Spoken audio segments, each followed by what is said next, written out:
Hello dear students. सो आज हम discuss कर रहे हैं एक बहुत ही प्यारी poem, interesting poem, imaginary poem जिसका नाम है the book that saves the earth. एक बहुत ही प्यारी पोयम है। इसके जो पीडीएफ नोट्स हैं, वर्ड मीनिंग्स जिसमें रहेंगे, हिंदी में समरी रहेगी, इंग्लिश में समरी रहेगी, शॉर्ट समरी, डिटेल्ड एक्सप्लेनेशन के साथ साथ about the author, conclusion of the story, moral of the story, सब कुछ एक पीडीएफ नोट में गिवन रहेगा। वो आपको मिल जाएगा। डिस्क्रिप्शन में व्हाट्सएप लिंक प्रोवाइड की गई है, वहां पे आप ग्रुप ज्वाइन करके क्लास 10th का वहां से आप क्या ले सकते हो, इन हर एक चैप्टर के पीडीएफ्स ले सकते हो, है ना। सो हम स्टोरी स्टार्ट करते हैं। बहुत ही छोटी और प्यारी स्टोरी, इमेजिनरी फनी स्टोरी होने वाली है। सो बिना किसी देरी के करते हैं हमारी स्टोरी को स्टार्ट। So let's start.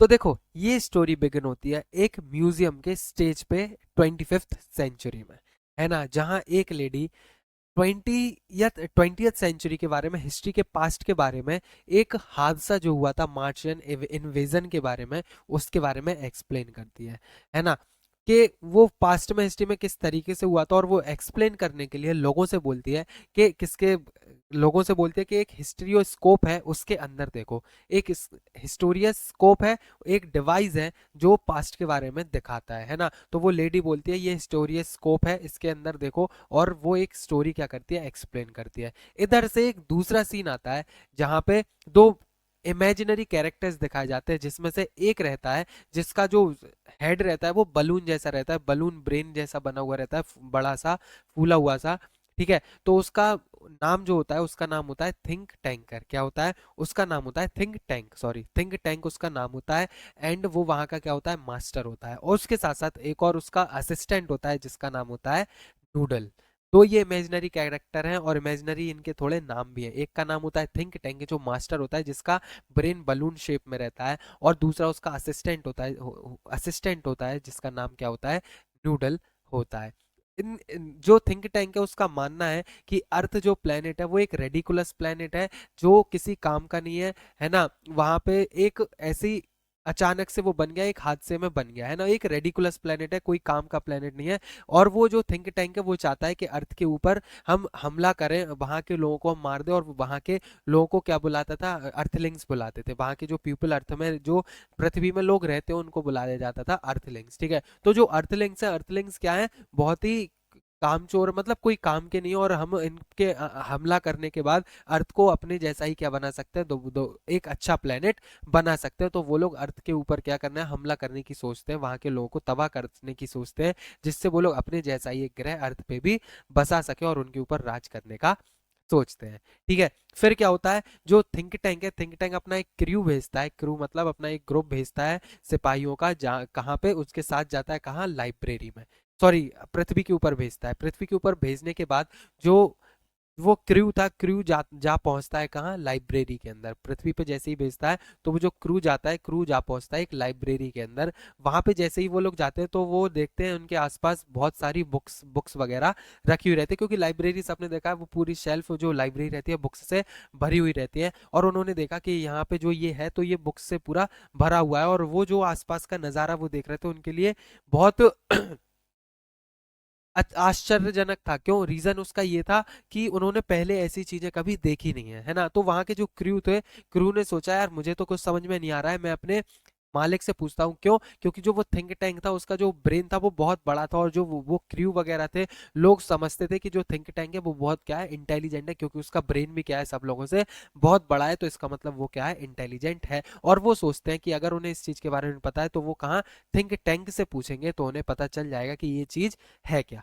फिर उसके बाद क्या होता है कि वो जो क्रू है, क्रू पूछता है कि ये चीज क्या है, बुक उठा के ये पूछते हैं कि ये चीज क्या है। तो वो जो थिंक टैंक है, वो थिंक टैंक जवाब ये देता है कि ये जो है ये एक सैंडविच है। और ये जो सैंडविच है ये यहाँ के अर्थलिंग्स का क्या है, एक प्राइमरी फूड है, एक डेली फूड है, जो एक उनका नेसेसरी फूड है, जो लोग अर्थलिंग खाते हैं। अर्थलिंग का मैंने मतलब बताया कि वहाँ के जो पृथ्वी पे लोग रहते हैं उनको क्या बुलाते हैं, वो लोग अर्थलिंग बुलाते हैं। और जो थिंक टैंक है, थिंक टैंक बोलता है कि ये जो बुक है ये एक सैंडविच है, और ये उनका खाना है। वो लोग पृथ्वी वाले लोग इतना खाते हैं कि जिसकी वजह से वो अपने फूड को इस तरीके से स्टोर करके रखते हैं, है ना। लेकिन और जब वो थिंक टैंक बोलता है कि ये बुक है तुम लोगों को, और ये ऑर्डर देता है अपने क्रू को कि इसको तुम्हें टेस्ट करना चाहिए, तो जब क्रू उनका एक, जैसे बुक का एक पार्ट रहता है ना जो एज रहता है कोना, तो वो कोने को काटता है और खाता है, और वो ये महसूस करता है कि ये जो बुक है इसमें बिल्कुल जो उन्होंने सैंडविच बताया था कि ये बिल्कुल भी टेस्टलेस है, इसमें कोई भी टेस्ट नहीं है। तो फिर वो खाने के बाद, जैसे ही वो खाता है उसको चबाने के बाद, वो जैसे ही क्रू बोलता है कि इसमें कोई टेस्ट नहीं है, तो उसका जो थिंक टैंक का असिस्टेंट था नूडल, नूडल एक इंटेलिजेंट था, और उसने बोला कि ये कोई भी खाने की चीज नहीं है, ये एक कम्युनिकेबल डिवाइस है। क्या है? एक कम्युनिकेबल डिवाइस है, इससे लोग एक दूसरे से कम्युनिकेट करते हैं, एक दूसरे से कम्युनिकेट करते हैं। ठीक है, तो नूडल ने बताया कि ये कम्युनिकेट डिवाइस है, तो फिर थिंक टैंक अपने क्रू को ऑर्डर देता है कि तुम लोग इसको अपने कानों से लगाओ और इसको सुनने की कोशिश करो।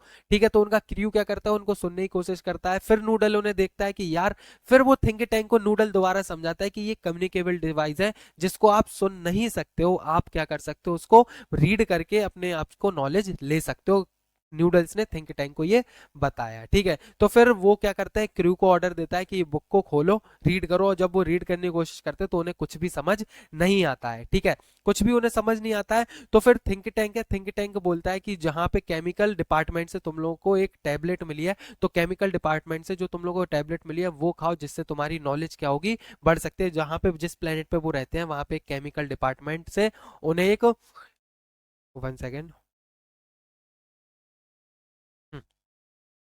उन्हें एक टैबलेट मिली है, टैबलेट मिली है, जैसे ही वो खाएंगे तो उससे क्या है, उनको वहां पे और उनकी नॉलेज बढ़ जाएगी। तो जैसे ही उन्होंने वो टैबलेट खाई, फिर वो उस बुक को क्या करने लगते हैं, अंडरस्टैंड करने लगते हैं। और जब उन्हें वो बुक को पढ़ते हैं, तो वो एक बुक रहती है किसकी, राइम की। राइम मतलब जो आप बुक्स पढ़ते हो ना, तो जैसे ही उन्होंने राइम की बुक रीड करी, तो उसमें उन्होंने सेंटेंस पढ़ा हम्टी डम्टी की, जो उसमें स्टोरी थी, हम्टी डम्टी स्टोरी जो सबने पढ़ी है, उसमें हम्टी डम्टी की स्टोरी थी। तो जैसे ही उन्होंने हम्टी डम्टी की स्टोरी पढ़ी, और वहां पे जो इमेज बनी हुई थी हम्टी डम्टी को सबने देखा है, जो इमेज हम्टी डम्टी की बनी हुई थी, वो जो इमेज थी वो बिल्कुल टैंक के जैसी लग रही थी। टैंक मतलब उसका थिंक टैंक जो नाम था ना मास्टर का, उसका भी बलून जैसा शेप था, और वो जो हम्टी डम्टी में जो इमेज है वो भी बिल्कुल उसके जैसी है। तो जैसे ही उन्होंने वो हम्टी डम्टी का पोस्टर देखा, तो वो एक दूसरे, तो वो थिंक टैंक की साइड देखने लगा उसका क्रू कि ये तो बिल्कुल इसके जैसी ही है ना। थिंक टैंक अपने क्रू से बोलता है कि तुम लोगों ने अर्थलिंक के बारे में सारी जानकारी हासिल कर ली, तो चलो वापस चलते हैं। हमारा अर्थ इवेजन मतलब अर्थ के ऊपर जो आक्रमण करने का आइडिया था, उसको हम क्या करेंगे, बाद में पोस्टपोन्ड कर दिया, उसको हम बाद में करेंगे, है ना। और जो थिंक टैंक है वो सोचता है कि जो अर्थलिंग्स है, मतलब जो वासी हैं, उन लोगों ने क्या किया है, जो थिंक टैंक है उसको पहले ही आइडेंटिफाई कर लिया है, मतलब पहले ही पहचान लिया है, तभी उनकी बुक्स में ये क्या हम्टी डम्टी की जो पिक्चर बनी हुई है, उन्होंने अर्थ थिंक टैंक को पहले ही जान लिया है। हो सकता है जो अर्थलिंग है, पृथ्वीवासी है, थिंक टैंक को मार दें। जो पृथ्वीवासी है वो थिंक टैंक को मार देंगे, इसलिए वो डर के मारे क्या होता है, फिर वो लोग वापस कहाँ चले जाते हैं, अपने प्लेनेट पे चले जाते हैं, और इधर ही स्टोरी क्या हो जाती है, एंड हो जाती है। तो ये बहुत ही इंटरेस्टिंग स्टोरी थी कि किस तरीके से एक बुक ने हमारी पृथ्वी को बचाया, है ना। एक बहुत ही सिंपल स्टोरी और इंटरेस्टिंग फनी स्टोरी भी थी। एक लॉजिक कहाँ था, क्या था, लेकिन इसकी अगर हम मोरल ऑफ द स्टोरी की बात करें, तो इधर मोरल ऑफ द स्टोरी ये है कि अगर आपको किसी भी चीज के बारे में पूरी जानकारी नहीं हो, तो वह उस एरिया में आपको क्या होना चाहिए, बहुत शांत रहना चाहिए। तो ये आपका ये दर्शाती है पोयम एक मोरल ऑफ द स्टोरी, जहाँ पे आपको अगर उसकी पूरी नॉलेज नहीं है तो आपको वहां क्या रहना चाहिए, शांत रहना चाहिए। सो आई होप आपको स्टोरी पसंद आई होगी। So kindly please like the video and for more subscribe to our channel and press the bell icon for upcoming videos and also join our Facebook channel, Instagram channel, and also join our WhatsApp group. So, myself Sharat Sahu and I'm signing off today's session. So kindly stay tuned, study well. Bye bye.